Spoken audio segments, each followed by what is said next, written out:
옛날 한 나무꾼이 나무를 하러 산으로 갔습니다. 우연찮게 칡넝쿨을 발견하고는 그 칡넝쿨을 거두기 위해서 손으로 그 칡넝쿨을 잡아당겼습니다.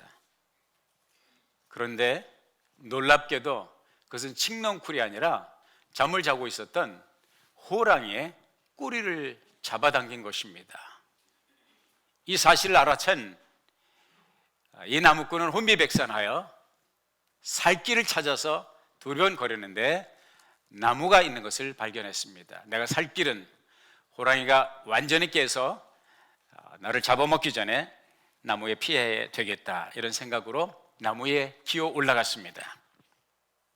잠이 이제 완전히 깬 호랑이는 자기 꼬리를 잡아당긴 그 나무꾼을 공격할 자세를 가졌지만 이미 나무 위로 올라가 버렸습니다. 호랑이는 포기하지 않냐고 나무를 흔들어 댔습니다. 나무를 계속 포기하지 않고 흔들어 대니까 이 나무꾼은 나무 위에 올라가 가지를 붙들고 있었지만 결국은 힘이 기진하여서 떨어지고 말았습니다. 떨어졌는데 불행인지 다행인지 떨어진다는 것이 하필이면 호랑이 등 위에 떨어졌습니다.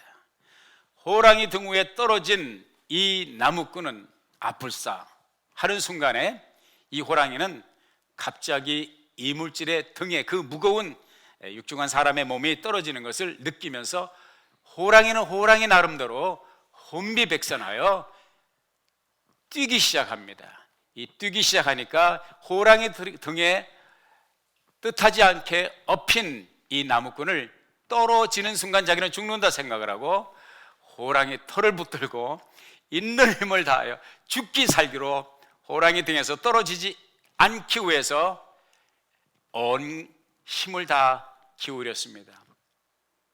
이 광경을 목격한 들에서 일하는 한 농부가 있었습니다. 그 농부가 호랑이 등에 엎여서 누군가가 달려가는 모습을 보면서 크게 한숨을 땅이 꺼져라 내리쉽니다.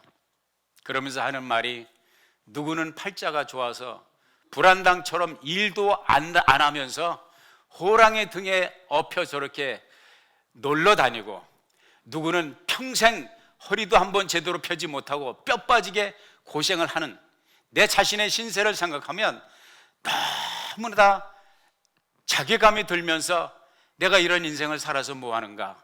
자, 인생이란 불공평하다, 팔자 타령을 하는 그런 모습을 보였다고 하는 얘기가 있습니다. 이 얘기의 버전이 오래전 얘기지만은 오늘날 21세기를 살아가는 현대인의 버전으로 바꿔놓은 사람들이 있습니다. 그 사람들이 누구냐면 미시간 대학의 신경과학 연구팀이 소셜 네트워킹, 특별히 페이스북, 이제 미국 사람들이, 뭐 한국 사람들도 하지만 페이스북이라는, 한국식으로 말하면 카톡이죠. 카카오톡, 이거 많이 하지 않습니까? 사람들마다 하지 않습니까? 이 페이스북을 많이 하는 사람일수록 행복도가 떨어진다는 그러한 연구 결과가 나왔습니다. 그리고 우리식으로 말하면 카톡을 하루 종일 들여다보고 있는 사람, 카톡을 많이 하는 사람일수록 행복감이 떨어진다고 하는, 이거 우리가 생각할 때 좀 아이러니한 것이죠. 행복해야지 왜 행복이 떨어집니까? 그래서 제가 그 연구 결과를 보면서 곰곰이 생각을 해보았습니다. 페이스북을 하는 사람들이 왜 하면 할수록 행복감이 떨어질까 생각을 해보았더니 원인은 이것입니다. 페이스북에 이제 각각 자기의 형편과 사정과 일과를 올려놓습니다. 그 페이스북에 올라와 있는 글과 사진들은 모두 기분이 너무너무 좋을 때 올립니다. 예를 들면 식당을 가도 고급 레스토랑에 가서 가족들이나 친구들과 함께 식당에 앉아서 근사하고 멋있는 정찬 저녁을 할 때 온 가족들이 그 식탁을 찍고 가족 사진을 찍고 친구들과 함께 절친들과 함께 담소하는 행복한 순간을 담아서 어디에 올려요? 페이스북에 올립니다. 그리고 경치 좋은 곳에 세계적인 관광 명소에 가서 가족이든 친지든 일가든 함께 가서 가장 가장 멋진 배경, 가장 멋진 순간에 행복 가득 넘치는 미소 가득한 가족들의 모습, 친구들의 모습, 내 모습을 담아서 어디에 올립니까? 페이스북에 올립니다. 우리 식으로 하면 카톡에, 단체 카톡에 올립니다. 그것을 들여다보는 사람들은 관광을 할 수도 있고 또 저녁 정찬을 좋은 고급 식당에 가서 할 수도 있지만 그렇지 못한 사람도 있습니다. 그래서 그걸 들여다보는 사람은 누구는 팔자가 좋아서 밤낮 고급 레스토랑에 찾아다니고, 누구는 팔자가 늘어져서 세계적인 관광 명소에 가서 사진을 찍어대는데, 나는 일주일 내내 쉴 시간도 없이, 관광할 시간도 없이, 식당에 갈 시간도 없이 집에서 방콕, 집에서 일터에서 직장에서 사업장에서 하루 종일 일만 한다, 이런 자괴감 때문에, 이 비교의식 때문에 행복도가 떨어지고 불행하다고 생각하는 것이죠. 로버트 슐러 목사님 지금은 이제 고인이 되었습니다만은 우리 가까운 지역의 가든그룹에 있는 수정교회 크리스탈 커티드럴에서 참 여러 데케이드, 수십 년 동안 전 세계적인 영향력을 미쳤던 이 로버트 슐러 목사님이 그런 말씀을 즐겨 사용했습니다. Life is not fair, but God is good. 삶은, 인생은 불공평한 것이다. 그러나 하나님은 좋으신 하나님입니다. 믿습니까? 같이 해봅시다. 삶은 불공평하지만 하나님은 좋으십니다. 믿습니까? 그런데요, 약간의 수정이 필요합니다. 삶은 불공평한 것이 틀림없지만, 세상 사례가 불공평한 것은 틀림없지만, 그렇게 허무맹랑하게 불공평한 것은 아니라는 것이죠. 왜 우리가 불공평하게 느끼냐? 일을 하다가 호랑이 등에 엎여서 죽기 살기로 매달려서 가는 사람이 호랑이 등에 엎여서 관광 다닌다고 생각하는 것은 자기의 착각입니다. SNS, 카카오톡이든 페이스북에 올라온 사진들을 보고 그 사진들의 주인공이 밤낮 고급 레스토랑을 찾아다니는 것도 아니고 밤낮 관광 명소를 찾아다니는 것이 아닙니다. 혹이 그렇다 할지라도 관광을 하든 고급 식당에 가서 식사를 즐기든, 그들 또한 내가 알지 못하는, 우리가 알지 못하는 고민이 있고 아픔이 있고 회한이 있고 슬픔이 있다고 하는 사실을 우리가 기억해야 될 것입니다. 그런 차원에서 보면 삶은 그렇게 불공평한 것이 아니라 불공평하다고 착각하는 나의 시각에 있다고 하는 사실을 우리가 한번 생각해 볼 필요가 있습니다. 특별히 우리 한국 사람들은 이런 면에서 일가견이 있습니다. 아주대학교의 심리학과 교수인 김경일 교수님이 그런 말을 했습니다. 사람의 두뇌에서, 이 브레인에서 행복 전달 물질인 아난다마이드라고 하는 물질이 나온다는 거예요. 우리 머리에서, 이 브레인, 이 뇌에서 이런 신경의 행복 전달 물질이 나오는데, 전 세계 75개국을 대상으로 해서 어느 나라 사람들의 뇌가 가장 이 행복 전달 물질인 아난다마이드가 제일 많이 나오고, 어느 나라 사람이 이 행복 전달 물질이 가장 적게 나오는가, 이것을 보면 그 나라 사람들의 행복도, 행복 수준을 그려볼 수가 있겠다. 그래서 연구팀이 이것을 연구를 했는데, 전 세계에서 75개 나라 가운데서 가장 아난다마이드가 가장 많이 뇌에서 생산되는 사람들이 어느 나라 사람이 아프리카의 나이지리아 사람들이라는 거예요. 그러니까 이 아프리카 나이지리아 사람들은 선천적으로 머리에서, 뇌에서, 브레인에서 아난다마이드 행복 전달 물질이 선천적으로 많이 나오기 때문에 웬만하면 행복하다는 거예요. 웬만하면 행복하다는 거예요. 많이 갖지 못해도 조금만 있어도 행복하다는 거예요. 그런데 75개국 가운데서 아난다마이드가 머리에서 제일 적게 나오는 나라가, 눈치가 빠른 분은 아시겠습니다만은 대한민국 사람들이 아난다마이드가 제일 적게 나온다는 거예요. 제일 수치가 낮다는 거예요. 이 말은 바꾸고 말하면 전 세계 시민들 가운데서 가장 우울한 사람들이 누구냐? 대한민국 사람들이라는 거예요. 너무 낙심하지 마십시오. 전 세계적으로 가장 머리가 좋은 나라, 아니면 가장 머리가 좋은 나라 가운데 하나가 어느 나라 사람이냐? 대한민국 사람이야. 할렐루야. 여러분은 평균치만 되더라도 세계적인 수준에서 볼 때 탑 클래스에 속하는 사람들, 특히 아름다운 교회를 출입하는 분들은 제가 볼 때는 다 제 머리 위에 있습니다. 이 얘기는 뭡니까? 비상한 머리를 가지고 있습니다. 그것뿐이 아닙니다. 전 세계에서 가장 부지런한 사람들이 누구냐? 대한민국 사람들이라는 거예요. 왜 부지런하냐? 웬만큼 가지고는 행복할 수가 없기 때문에, 웬만큼 누려가지고는 행복을 느낄 수가 없기 때문에, 이게 동기부여가 돼. 행복하려고 죽기 살기로 일하는 사람들이 누구냐? 대한민국 사람들이라는 거예요. 대한민국 사람들만 가지고 있는 사상과 개념이 있다는 거예요. 뭐야? 잠자는 걸 죄악시하는 민족은 대한민국 사람밖에 없다는 거예요. 잠자는 것에 대해서 죄를 지고 있다고 하는 이 가책을 느끼는 사람은 대한민국 사람밖에 없다는 거예요. 그리고 잠을 제일 안 자는 사람이 대한민국 사람이고, 잠자는 것에 대해서 거의 저주에 가까운 욕을 하는 사람들이 누구냐? 한국 사람이라는 거죠. 전 세계 시민 가운데서 이 말을 하는 사람은 한국 사람밖에 없대요. 무슨 말? 너 잠이 오냐 지금? 잠이 오... 이건 한국 사람밖에 없다는 거예요. 재미있는 것은 유럽에 있는 사람들이 한국에서 온 사람 관광객들을 이해를 할 수가 없다는 거예요. 이 한국에서 온 관광객들은 유럽에서 돌아다니는 것을 보면 복장은, 이 의복은 관광객인데 하는 행동을 보면 다 노동꾼들이라는 거죠. 다 노무자들이라는 거죠. 그리고 이해하지 못하는 것은 남의 나라 놀러 왔으면서 왜 새벽 4시 반에 일어나냐 이거야.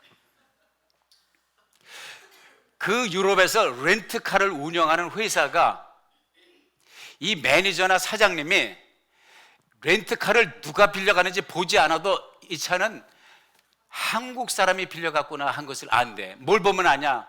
달린 키로수를 보면 안다는 거야. 어딜 그렇게 빨빨거리고 돌아다니는지. 똑같은 3박 4일이 됐든 6박 7일이 됐든 차를 렌트를 해서 제일 많이 돌아다니는 것이 한국 사람이에요. 사진도 그래서 여유있게 찍지 못하고 전부 증명사진만 남기고 바로 다음 행선지로 가는 것이 한국 사람이라는 거죠. 왜 그렇습니까? 더 누리지 않으면, 더 가지지 않으면, 더 성취하지 않으면 우리 한국 사람들은 선천적으로 행복하기가 힘든 사람들이기 때문입니다. 그래서 특별히 여러분의 행복 지수를 위해서 저는 이 도전을 드리지 않을 수가 없습니다. 여러분, 인생을 즐기시기 바랍니다. 특별히 무엇을 즐기냐? 하드를 즐기시기 바랍니다. 뭘 즐기라고요?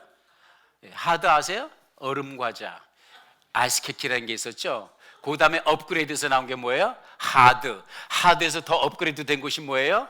아이스크림이에요.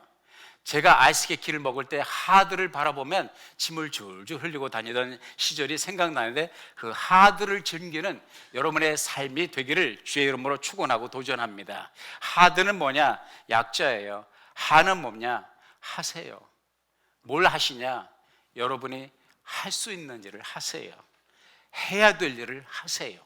여러분이 해야 될 일, 여러분이 할 수 있는 일을 남에게 미루지 마세요. 하나님께로도 미루지 마세요. 여러분들을 해야 되고 할 수 있는 일을 하시면 됩니다.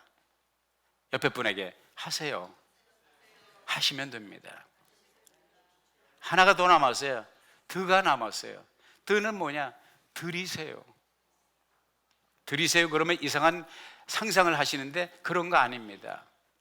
여러분이 할 수 없는 일, 여러분이 고칠 수 없는 일, 여러분이 변화시킬 수 없는 일, 하나님께 맡겨 드리세요. 여러분이 할 수 없는 일을 여러분이 하려고 하니까 인생이 고단해지고, 여러분이 해야 될 일을 하나님도로 하라고 그러니까 하나님도 복잡하신 거예요. 하드. 할 일은 하세요. 하나님께 맡겨 드려야 될 것은 드리세요. 그리고 여러분의 인생을 즐기세요. 여러분 이거 아십니까? 여러분이 아무리 노력해도, 아무리 몸부림쳐도 여러분의 삶에서 문제와 도전과 이슈는 주님의 부름을 받을 때까지, 하나님 이제 그만 쉬고 오라고 그럴 때까지 여러분의 삶의 주변에 끊임없이 서성거리고 끊임없이 여러분의 삶의 안팎에서 여러분의 도전을 해올 것입니다. 이 문제가 다 해결되고 이 이슈가 다 사라지면 내가 쉬리라. 그런 건 없습니다. 아까 말씀드렸지만은 삶은 불공평한 것 같지만 삶은 또한 공평한 것이니, 호랑이 등에 업혀서 광방을 다니는 사람이라고 보이는 사람도 지금 죽기 살기로 떨어지지 않으려고 몸부림치고 있다는 사실을 기억하십시오. 페이스북에 아름다운 사진을 올렸다고 그 삶이 구름을 떠다니는 삶이 아니라는 사실을 기억하십시오. 할 수 있는 일은 하시면 되고 할 수 없는 일을 하나님께 맡겨 드리세요. 그리고 여러분은 여러분의 삶을 즐기시기 바랍니다. 왜 그런 줄 아십니까? 이것이 하나님의 뜻이기 때문입니다. 데살로니가전서 5장 16절은 항상 무엇하라? 항상 같이 해봅시다. 기뻐하라. 이게 뭐예요? 삶을 즐기라는 거예요. 나는 주님께서 왜 이 말씀을 주시는지 이해를 못했어요. 그런데 아이를 키우면서, 자녀를 키우면서 하나님의 마음을 알았어요. 자녀가 기뻐하며 즐거워하며 사는 것이 부모에게 효도하는 것이라는 사실을 깨닫게 되었습니다. 하나님은 우리를 위해서 모든 것을 다 주셨습니다. 하나님은 우리를 위해서 모든 것을 희생하셨습니다.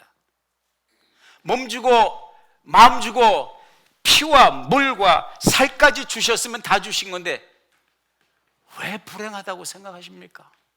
아버지가 우리를 그렇게 사랑하시는데 왜 못 가졌다고 생각하십니까? 왜 내 삶을 저주하십니까? 왜 내 삶을 자괴감 속에서 살아가십니까? 아버지가 그러한 사랑의 눈으로 모든 것을 우리에게 주신 눈으로 우리를 바라볼 때 자식으로서 우리는 행복하게 살아드리는 것이 하나님께 효도한다는 사실을 기억하시기를 주님의 이름으로 축복합니다. 제가 미국에 와서 여러 가지 신선한 충격을 느낀 것들이 여러 가지가 있어요. 소위 말하면 문화적인 충격이죠. 그 문화적인 충격 가운데 하나가 무엇이냐면, 장례식을 초청을 했어요. 장례식에 가보았더니 그분들은 돌아가신 고인들의 죽음에 대해서 슬퍼하는 것인지 안 하는 것인지 이해가 안 가더라고요. 뭐라 그러면 그분들이 그 장례식에 찾아온 그 조객들을 향해서 이렇게 말합니다. Let's celebrate. Celebration이 뭐예요? 축제하다, 잔치하다, 기뻐하다, 즐거워하다, 기리다, 높이다. 이게 celebration이거든요. 그러니까 고인이 지금 관 속에 들어가 있는데 그분의 죽음에 대해서 슬퍼하고 통곡하는 것이 아니라 그분이 이 땅에 와서 살다 간 삶의 자취를 돌아보면서 Let's celebrate. 축하하고 높여드리고 찬양하고 잔치합시다. 그것이 나에게 이렇게 충격으로 다가오더라고요. 미국 사람들이 우리하고 물론 슬프겠죠. 그렇지만 그 죽음을 보고 죽음 앞에서 celebration, 축제라고 하는 단어를 쓰는 것을 보고 저는 충격을 받았습니다. 이것은 우리 믿음의 사람들이 하나님 앞에서 가져야 될 겸손한 마음의 자세라고 생각합니다. 다시 말하면 우리의 삶은 그것이 그늘이었던, 그것이 양지였던, 그것이 따뜻한 기온이었던, 그것이 우울한 침울한 차가운 날씨였던, 하나님께서 주신 것들에 대해서 하나님께 감사하는 셀레브레이션, 우리의 삶을 즐기는 셀레브레이션이 마땅하다고 생각을 합니다. 우리의 삶 가운데 특별히 한 해를 보내는 2019년을 마지막 보내면서 우리는 하나님 앞에서 어떠한 마음 자세를 가지고 이 송년의 시간을 보내야 되는가? 묵상하면서 떠오른 단어가 바로 이 셀레브레이션이었습니다. 축제였습니다. 이 송년의 시간을 우리가 어떻게 바라보고 어떻게 축제의 분위기로 만들 수 있는가, 오늘 본문 말씀에서 해답을 얻어보자고요. 이제 본문으로 들어갔으니 오늘 설교는 이제 참 끝나려면 아직 멀었구나, 걱정을 하시겠지만은 밥 먹을 시간 다가온다는 거 제가 압니다. 아무 걱정하지 마시기 바랍니다. 결론입니다. 이게 오늘 본문 말씀은 여러분도 알고 저도 알고 주일학교 학생들도 아는, 소위 말하는 돌아온 탕자 얘기입니다. 탕자 얘기는 예수 안 믿는 사람도 알아요. 설명 다 필요 없죠. 그걸 간단하게 말씀드리죠. 두 아들이 있었어요. 작은 아들이 아버지께로부터 독립하고 싶어서 독립운동을 합니다. 그 독립운동의 시발점이 뭐냐면 아버지에게 자기에게 앞으로 유산으로 물려질 재산을 달라는 거죠. 아버지의 마음은 기뻤겠어요? 좋았겠어요? 독립운동을 하는 것은 좋은데 문화적으로 볼 때, 유대인의 시부리 문화적인 그 중동의 배경으로 볼 때 이 말은 무슨 얘기냐면, 아버지 돌아가시기를 원해도 돌아가시려면 아직 멀었으니까 아버지 돌아가실 때까지는 내가 못 기다립니다, 내놓으세요, 이거거든요. 상당히 괘씸한 거고, 죄송합니다, 속된 표현으로 아주 싸가지가 없는 아들이죠. 당신이 빨리 죽기를 바란다, 이런 표현이거든요. 그러나 아버지는 그 아들에게 거부하지 않고 재산을 주죠. 이 아들은 아버지에게서 독립하면 룰루랄라 인생의 행복 시작 불행 끝으로 생각을 했어요. 그러나 그것은 착각이었죠. 잠시간의 세상적인 즐거움과 쾌락이 있었지만은 모든 것을 탕진하죠. 나중에 어느 인생의 나락에 떨어집니다. 먹을 것이 없어서 돼지 농장에서 일을 하는데, 그것도 인건비가 적어서 그런지 먹을 것이 없어. 결국은 돼지가 먹는, 돼지 밥통에 들어가는 쥐엄 열매를 주워 먹는 상황이 되었죠. 이래다가는 내 인생이 끝장나는구나, 돌아가자. 아버지 집에는 종들도 품꾼들도 먹을 것이 풍성한데 돌아가자, 아버지께로 돌아가죠. 이 아버지는 그 돌아온, 속된 표현으로 싸가지 없는 아들, 모든 재산을 탕진하고 돌아온 아들을 어떻게 맞이합니까? 맨발로 뛰어나가서 아들을 어긋막히고 눈물로 기쁨의 화해를 하죠. 뿐만입니까? 옷을 갈아입히고 신을 신기고 금가락지를 끼우고 살찐 소를, 송아지를 잡고 동네 사람들을 초빙해다가 소위 말하면 무엇을 합니까? celebration, 잔치를 해요. 그런데 여기서 희한한 장면이 벌어집니다. 문제는 뭐냐면 큰아들이 문제예요. 큰아들은 집을 나간 적도 없어요. 항상 아버지 옆에서 아버지가 하는 말 한 번도 말대꾸하지 않고 순종했던 아들, 정말 행복했던 아들인 줄 아는데, 그 아들이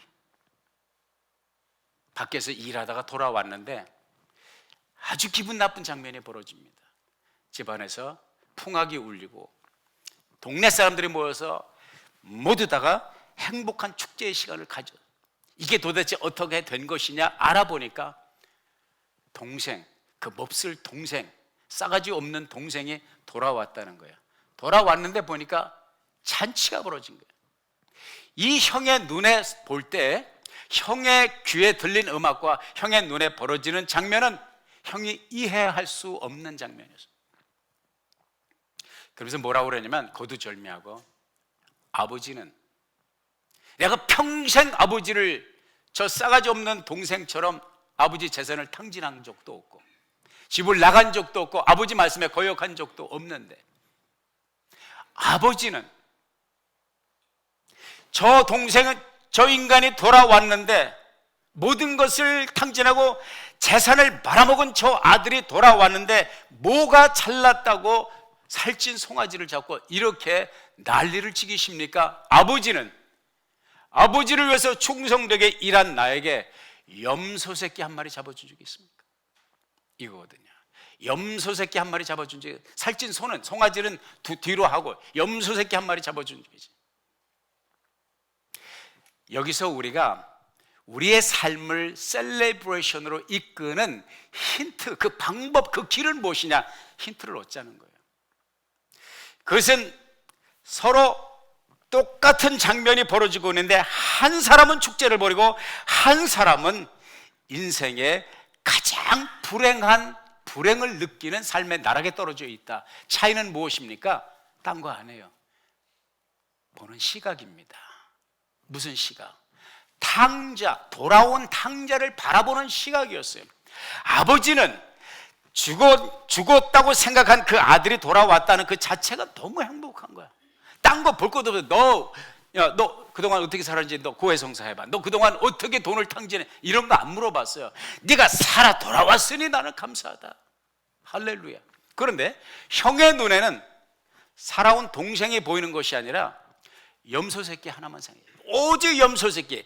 아버지가 동생을 위해서 소를 살찐 송아지를 잡아줬다는 이 한 가지, 그 손가락에 끼는 금반지, 그리고 고운 옷, 새 신발, 그리고 동네 사람들이 모여서 잔치하는 이 분위기를 보면서 형이 보았던 것은 탕자가 돌아왔다고 하는 사실이 보이는 것이 아니라 탕자가 아버지의 돈을 탕진했다고 하는 이 죄, 이 몹쓸 행동, 이 몹쓸 과거에 모든 초점이 맞춰져 있었고, 그리고 그의 의식은 머리끝부터 발끝까지 아버지가 자기를 위해서 잡아주지 않은 염소 새끼밖에 생각나는 게 없는 거예요.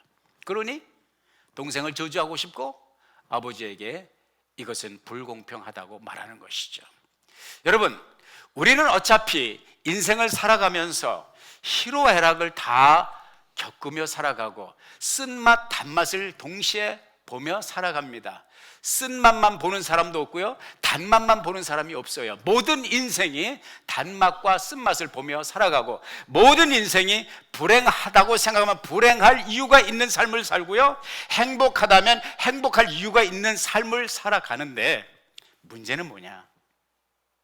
우리가 그러한 경험 속에서, 우리의 환경 속에서 무엇을 바라보느냐, 어떤 시각으로 바라보느냐, 이것이 우리의 삶의 행과 불행을 나누는 갈림길이라고 하는 사실을 여러분 기억하시기를 바랍니다. 목사님은 목회하시기 때문에 저의 형편을 모릅니다. 지난 한 해 동안 너무너무 고생 많이 했습니다. 너무너무 힘들었습니다. 목사님 축하해야 된다고 하는데, 셀러브레이트 해야 된다고 하는데, 저의 삶에는 아무리 생각해봐도 셀레브레이션 할 게 없습니다. 그냥 지난 한 해는 죽지 못해 살아왔습니다 라고 혹시 생각되는 분이 있다면 그분에게 제가 하고 싶은 말은 이것입니다. 당신이 살아있다는 사실에 대해서 하나님께 감사하십시오. 할렐루야. 죽지 못해 사는 인생을 살아가는 사람 가운데 정말 작년에 죽은 사람들 많습니다. 스스로 삶을 끊은 사람들이 많이 있습니다. 그렇게 힘들고 어려운 가정에서도 포기하지 않냐고 여기에까지 왔다면 그 자체가, 여기 이 자리에 내가 있다는 자체가, 이 송년회 시간에 여러분과 함께 예배를 드린다고 하는 자체가 여러분이 하나님 앞에 셀러브레이션, 여러분의 삶을 셀러브레이션 할 필요 충분한 이유가 된다는 사실을 기억하시기를 바랍니다. 이런저런 문제와 도전, 그리고 이슈들은 우리 곁에 항상 친근하게 드나들고 있습니다. 그 문제들, 그 도전들, 그 이슈들이 있음에도 불구하고 그 이슈들, 그 문제들, 그 도전들이 여러분과 저의 삶을 삼키지 않도록, 잠식시키지 않도록, 잡아먹히지 않도록, 우리의 생명을 좀먹지 못하도록 우리가 해야 될 일, 그리하여 우리의 하나님께서 맡기신 사명, 우리를 통해서 당신 한 사람 한 사람, 여러분 한 사람 한 사람, 또 나를 통해서 많이 이루시고자 하는 하나님의 뜻을 이루기 위해서는 우리가 반드시 이기는 법을 배워야 됩니다. 그것은 바로 하나님께서 우리들에게 주신 삶을 축제, 하드, 엔조이, 하드, 즐기는 삶을 배워야 될 것입니다. 어느 목사님이 오랜 친구와 함께 골프를 치러 나가셨습니다. 그 친구는 치과 의사, 평생 치과 의사에서 돈 많이 벌었습니다. 그리고 은퇴했습니다. 얼마나 부러워요. 평생 일해서 돈 많이 벌어놓고 이제는 마음껏 즐기고. 그런데 그게 그렇지 않은 거예요. 은퇴하자마자 마나님이 파킨슨 디지즈에 걸렸어요. 파킨슨 디지즈 알죠? 16년 동안 파킨슨 병에 걸려서 자리 보증하고 있는 이 마나님을 지금부터 인생 엔조이라고 생각했던 이 닥터는 은퇴와 동시에 마나님 병 뒷바라지, 병 수발하느라고 풀타임으로 근무하게 됩니다. 그런데 희한한 것은 이 목사님이 보실 때 이분은 항상 해피해요. 어떻게 얼굴이, 아니 그 집안 사정을 잘 아니까 그 와이프가 이렇게 어려운 병에 걸려서 긴 병에 효자 없다는데 그 긴 병에도 불구하고 저렇게 어떻게 행복하게 밝은 얼굴을 항상 보여줄 수 있을까? 그래서 궁금해서 목사님이 물었어요. 당신 행복의 비결이 뭡니까? 그때 그분이 그런 말을 했습니다. 우리는 아침에 일어나면 무슨 찬송을 부를까 고릅니다. 그리고 우리 아침에 하나님 앞에 부르는 찬송 가운데 제일 많이 메뉴로 올라오는 것이 바로 이 찬송입니다. 세상 모든 풍파너를 흔들어 약한 마음 낙심하게 될 때에 내려주신 주의 복을 세워라. 주의 크신 복을 내가 알리라. 받은 복을 세어 보아라. 크신 복을 내가 알리라. 받은 복을 세어 보아라. 주의 크신 복을 내가 알리라. 우리는 매일 이런 찬송을 하나님 앞에 돌리면 우리의 형편과 우리의 처지가 어떠하든지 늘 감사함, 늘 하나님 앞에 셀레브레이트 할 이유가 있다는 고백을 합니다. 이 찬송가의 가사도 그렇지만 성경은 우리들에게 이렇게 명령합니다. 전도서 5장 18절 말씀에 보면 사람이 하나님의 주신 바 그 일평생에 먹고 마시며 해 아래서 수고하는 모든 수고 중에 낙을 누리는 것이 선하고 아름다움을 내가 보아하는, 누구의 말이? 솔로몬의 고백입니다. 낙을 누리는 것이 선하다는 거예요. 여러분이 여러분의 삶을 엔조이, 셀레브레이션 하는 것이 하나님 앞에서 선하다는 것이에요. 전도서, 이것이 이제 이 말씀 동일한 전도서 5장 18절을 새 번역에 보니까 조금 더 다가와요. 친근하게 이렇게 했어요. 그렇다, 우리의 한평생이 짧고 덧없는 것이지만 하나님이 우리에게 허락하신 것이니 세상에서 애쓰고 수고하여 얻은 것으로 먹고 마시며 즐거워하는 것이 마땅한 일이요 좋은 일임을 내가 깨달았다. 이것은 곧 사람이 받은 몫이다. 전도서 3장 13절에 이런 말씀이 있습니다. 사람마다 먹고 마시는 것과 수고함으로 낙을 누리는 것이 하나님의 선물인 줄을 또한 알았도다. 신약으로 넘어와서 아까 인용한 말씀 데살로니가전서 5장 16절 항상 기뻐하라. 하나님의 뜻이에요. 지난 한 해를 돌아보면서 저물어가는 한 해의 이 정점에서 어쩌면 보람된 일보다 아쉬웠던 일, 잘했다는 느낌보다는 잘 못했다는 느낌이 여러분의 마음에 스며들 수가 있습니다. 좋았던 것보단 나빴던 일, 고마웠던 일보다 섭섭했던 일, 즐거웠던 일보다 우울했던 일들이 여러분에게 오늘 클로즈업이 될 수가 있습니다.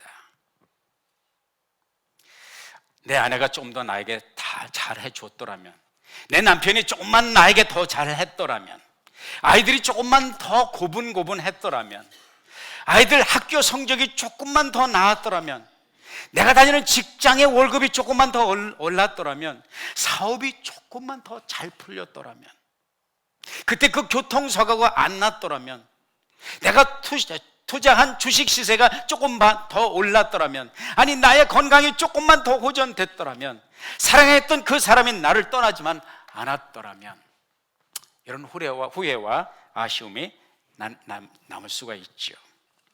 그럼에도 불구하고 저는 여러분에게 도전합니다.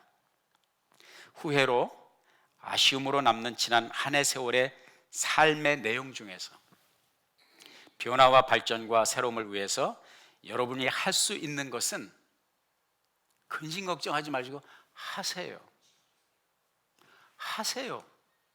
할 수 있으면 하세요.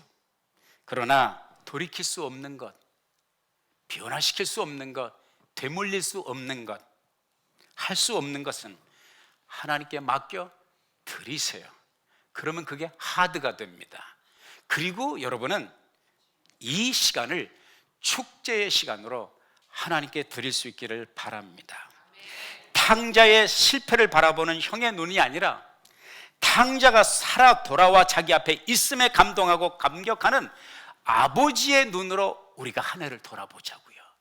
이 한 해가 가는 이 뒤안길에서 우리 자신을 돌아보자고요. 그것이 무엇입니까? 믿음의 눈입니다. 그것이 무슨 눈입니까? 긍정의 눈입니다. 그것이 무슨 마음입니까? 감사의 마음이죠. 기뻐할 이유가 있지 않습니까? 즐거워할 이유가 있지 않습니까? 감사할 이유가 있지 않습니까? 축제의 시간을 가질 수 있지 않겠습니까? 이것저것 다 없다면 이거 한 가지만 생각해 보십시오. 여러분의 심장이 지난 1년 동안 여러분이 정상적인 사람이라면 3천만 번 내지는 4천만 번 심장이 뛰었습니다. 두근두근 이게 3천만 번 내지 4천만 번을 쉬지 않고 뛰었어요. 이 자체가 기적입니다. 할렐루야. 이 심장이 3천만 4천만 번을 뛰는 동안에 여러분의 피는 심장에서 펌프질하는 피는 여러분의 혈관을 타고 그 혈관 길이가 얼마인 줄 아십니까? 보통 에버리지 사이즈의 사람은 12만 킬로미터입니다. 여러분의 혈관은 12만 킬로미터인데 12만 킬로미터는 지구의 한 바퀴를 돌면 3만 킬로, 약 3만 킬로미터입니다. 죄송합니다. 4만 킬로미터입니다. 4만 킬로미터라는 것은 무엇입니까? 여러분의 혈관은 지구를 3바퀴 돌 수 있는 거리란 말이죠. 이 여러분의 혈관을 1년 내내 쉬지 않고 여러분의 피가 공급됨으로 말미암아 여러분의 세포, 여러분의 머리끝부터 발끝까지 세포 30조에서 50조라고 하죠. 1초에 여러분의 몸에 있는 세포를 10개씩 세워도 10,000년이 걸려도 다 못 세는 세포를 가지고 있습니다. 그 세포를 살리기 위해서 피가 공급되었고 심장은 펌프질을 했고 그 심장이 멈추지 않았다는 이 기적적인 사실에 대해서 셀레브레이션, 우리 하나님 앞에 한번 영광의 박수 올려드릴까요? 할렐루야, 할렐루야. 그것에서도 축제의 시간을 즐길 이유를 찾지 못한다면 이거 한 가지 하나님의 말씀을 통해서 여러분에게 도전드립니다. 여러분의 있는 그대로 여러분의 정체성을 통하여 하나님 앞에 감사하시기 바랍니다. 베드로전서 2장 9절에 오직 너희는 택하신 족속이요 왕 같은 제사장이요 거룩한 나라요, 거룩한 나라요, 그의 소유된 백성이다 그랬어요. 우리 하나님의 자녀입니다. 아멘.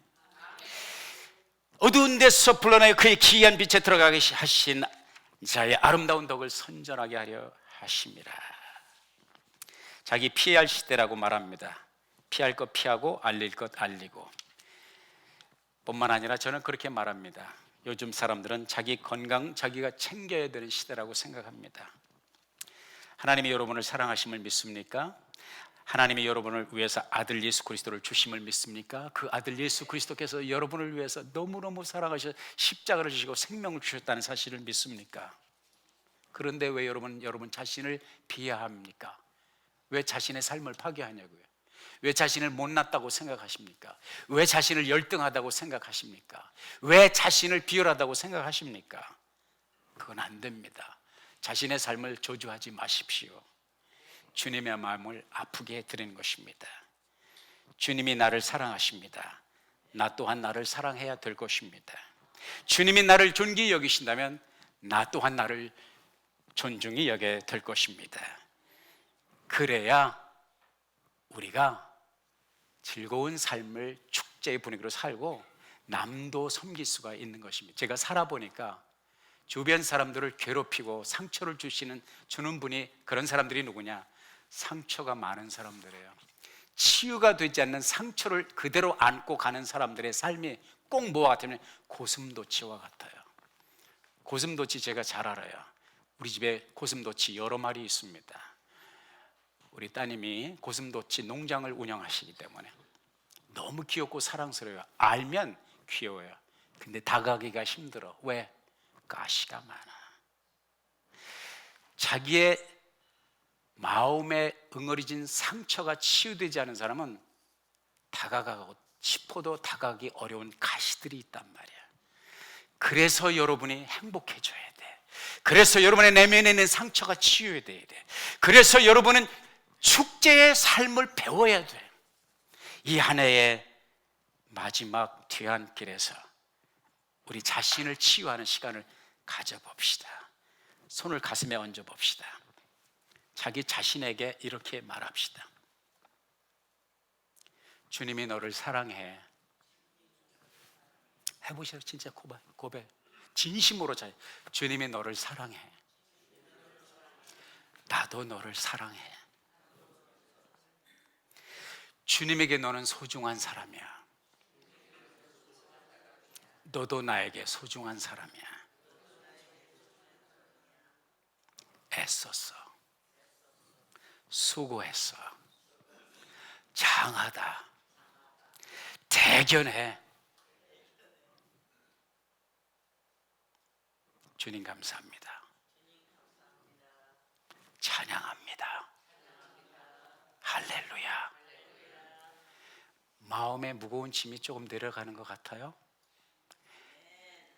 옆에 사람을 바라보세요. 이제는 옆에 사람을 치유합시다. 수고하셨어요. 잘하셨어요. 애썼어요. 대단하십니다. 기도하시겠습니다. 아버지 하나님, 주께서 주신 이 말씀 우리의 육비아로 새기고 우리의 삶이 주 앞에서 우리를 지으신 아버지 하나님 앞에서 축제의 삶의 시간을 드리는 송년의 시간 되도록 축복하옵소서. 예수님의 이름으로 기도하옵나이다. 아멘.